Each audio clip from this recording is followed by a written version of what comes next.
ನಮಸ್ತೆ ಸಿಸ್ಟರ್. ನಮಸ್ತೆ. ಸಿಸ್ಟರ್ ನಿಮ್ಮ ಹೆಸರು ಎಂತ? ಮಾಲತಿ. ಎಲ್ಲಿಂದ ಬರ್ತಿದ್ದೀರಾ? ಕೊಂಡಾನದಿಂದ. ಎಷ್ಟು ದಿನ ಆಯ್ತು ನೀವು ಇಲ್ಲಿಗೆ ಬರುದು?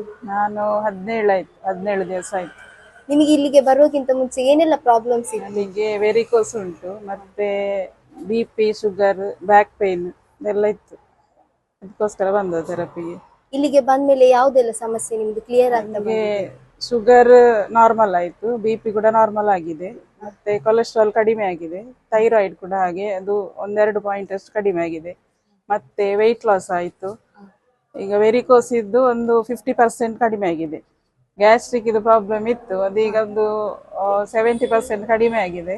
ಅದು CCMF ಮತ್ತೆ ಮ್ಯಾಟ್ ಥೆರಪಿಯಲ್ಲಿ ಸಾಧಾರಣ ಕಡಿಮೆ ಆಯಿತು. ನಿಮಗೆ ಯಾವ ಥೆರಪಿ ಮಾಡಿ ತುಂಬಾ ಒಳ್ಳೆ ರಿಸಲ್ಟ್ ಬಂದಿದೆ? ನನಗೆ CCMF ಮತ್ತೆ ಆಟೋಮೆಟಿಕಲ್ಲಿ ಅದು ಮತ್ತೆ ಪೊಟೆನ್ಶಿಯಲ್ ಪ್ಯಾಡ್ ಇಟ್ಟು ವೆರಿಕೋಸ್ ಇದ್ದದ್ದು ತುಂಬಾ ಇದಾಯ್ತು, ಪ್ರಾಬ್ಲಮ್ ಕಡಿಮೆ ಆಗಿದೆ. ಗ್ಯಾಸ್ಟ್ರಿಕ್ ಪ್ರಾಬ್ಲಮ್ ಇತ್ತಲ್ವಾ, ವಾಟರ್ ಥೆರಪಿ ಮಾಡಿ ಒಳ್ಳೆ ರಿಸಲ್ಟ್ ಬಂದಿದೆ? ವಾಟರ್ ಥೆರಪಿಗೆ ಒಂದು 6-7 ದಿವಸ ಆಯ್ತು ಅಷ್ಟೇ. ಮತ್ತೆ ಕಾಲಿದ್ದು ನರ ಎಲ್ಲ ಎದ್ದು ಬರ್ತಾ ಇತ್ತು, ಅದೀಗ ಸಾಧಾರಣ ಕಡಿಮೆ ಆಗ್ತಾ ಉಂಟು. ಮತ್ತೆ ಉಗುರು ಸಿಕ್ತಿತ್ತು, ಮೈನ್ ಆಗಿ ಅದು ನನಗೆ ಬೆರಳಿಗೆ ತುಂಬಾ ನೋವಾಗ್ತಾ ಇತ್ತು. ಅದೀಗ ವಾಟರ್ ಥೆರಪಿ ಸ್ಟಾರ್ಟ್ ಮಾಡಿದ ನಂತರ ಅದು ಕಡಿಮೆ ಆಗಿದೆ, ಅಂದ್ರೆ ಬೆರಳೆಲ್ಲ ಉಬ್ಬಿಕೊಂಡಿತ್ತು, ಅದೀಗ ನಾರ್ಮಲ್ ಸ್ಟೇಜಿಗೆ ಬರ್ತಾ ಉಂಟು. ಹೌದು, ವಾಟರ್ ಥೆರಪಿಯಲ್ಲಿ ಬ್ಯೂಟಿ ವಾಟರ್ ಅಲ್ಲಿ ಥೆರಪಿ ಮಾಡಿ ನಿಮಗೆ ಈಗ ರಿಸಲ್ಟ್ ಬರ್ತಾ ಇದೆ. ಬರ್ತಾ ಇದೆ.